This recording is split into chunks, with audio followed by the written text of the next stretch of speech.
अब खबर इंदौर से है, जहां मंत्री उषा ठाकुर का बयान सामने आया है। उन्होंने कहा, साधु संतों के बाद अब मंत्री हिंदू राष्ट्र की वकालत कर रहे हैं। हिंदू राष्ट्र भारत हिंदुत्व की एक जीवन पद्धति है, जिसको बेहतर तरीके से जीना है वो हिंदुत्व को अपनाए। हिंदुस्तान में अल्पसंख्यक ज्यादा सुरक्षित और सम्मानित हैं। बागेश्वर समेत कई बाबा हिंदू राष्ट्र की मांग कर चुके हैं। उसके बाद से अब मंत्री उषा ठाकुर ने भी हिंदू राष्ट्र की वकालत कर दी है। उन्होंने साफ तौर पर कहा कि हिंदुस्तान में अल्पसंख्यक ज्यादा सुरक्षित और सम्मानित हैं। आपको बता दें कि इससे पहले बागेश्वर धाम के शास्त्री धीरेन्द्र शास्त्री ने भी कई मंचों से हिंदू राष्ट्र की मांग कर चुके हैं, तो वहीं अब उषा ठाकुर ने भी ये बयान दिया है। हिंदू राष्ट्र तो ये है ही।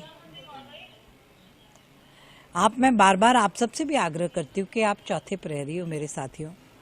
आप सुप्रीम कोर्ट की परिभाषा क्यों नहीं पढ़ते कि हिंदुत्व तो जीवन पद्धति है। विश्व में जिसको बेहतर तरीके से जीना वो हिंदुत्व अपनाए। ये कोई जाति मत पंथ की परिभाषा नहीं है। जो बेहतर तरीके से प्रकृति पर्यावरण के साथ संतुलन बना के जीना चाहता है वो हिंदू है।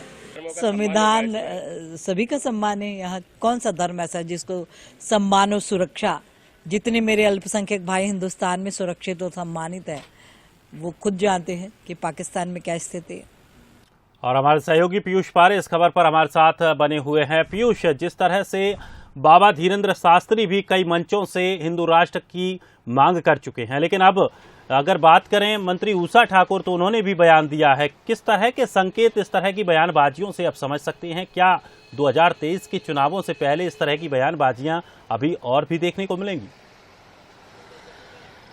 देखिए, जाहिर सी बात है, उषा ठाकुर है जो मध्य प्रदेश की पर्यटन एवं संस्कृति मंत्री है। अपने बेबाक बयानों को लेकर इससे पहले भी वे सुर्खियों में बनी रह चुकी हैं। लेकिन अब जिस तरीके से मध्य प्रदेश में और देश में तमाम जो अलग अलग संतों के बयान सामने आ रहे हैं कि भारत को हिंदू राष्ट्र बनाना चाहिए, उसी कड़ी में कहीं ना कहीं यहाँ पर वे भी संतों के इस बयान की पैरवी करते हुए नजर आ रही है। साफ तौर पर आपने सुना किस तरीके से वे कह रही हैं कि भारत तो हिंदू राष्ट्र है ही, और जो हिंदू पद्धति है वो कहीं ना कहीं यहाँ पर जीवन शैली का एक बड़ा हिस्सा भी है।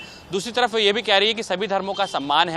जिस तरीके से जो अल्पसंख्यक हैं वो कहीं ना कहीं भारत में सुरक्षित हैं, उतना ही जो है वो सीधे तौर पर उन्होंने सीधे तौर पर पाकिस्तान को लेकर बयान दिया है। उनका कहना है कि पाकिस्तान में भी अल्पसंख्यक इतना जो है वो सीधे तौर पर सुरक्षित नहीं है जितना भारत में है।